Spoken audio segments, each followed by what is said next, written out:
Find yourself asking, what the fuck is going on? They're piloting it a few years ago in Shenzhen. So I lived overseas. If you go to Shenzhen, back in 2017, they already had facial recognition cameras there. So if you jaywalked in Shenzhen, they would immediately detect that and send you a notification, and they would deduct money from your what they call WeChat account. They use two main apps, WeChat and Alipay. So you can actually deduct your money directly from your account. This is 4 years ago, so this is not like some sort of conspiracy theory. It's not something that's going to happen 10 years into the future. This happened pre-corona in China. And so this system in China that exists is extremely advanced. They can detect if it's a man or a woman. They can guess your age. They can detect what kind of car model it is, who the manufacturer is.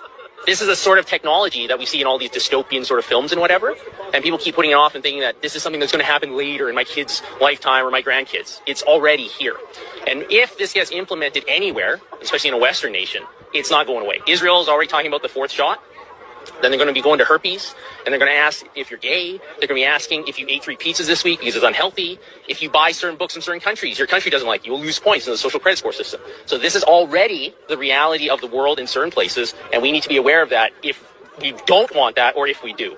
And to be perfectly honest, anybody who wants this vaccine passport, it's a misnomer. It's total control. Everything you do or don't do will be calculated to the point where if they can detect your GPS signal, if you have a phone on you, they can detect who you're hanging out with. Oh, you're hanging out with somebody that said something bad 9 years ago on Weibo, okay, like a Chinese equivalent to Facebook or something like that, right? Oh, you lose 2 points. Oh, you bought Japanese books, you lose 5 points because you don't like Japan. This is what is going to come here because it's already there.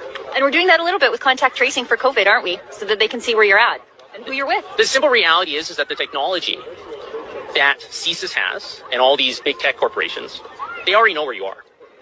It's just that they don't want to shock the system too much and admit that they have it.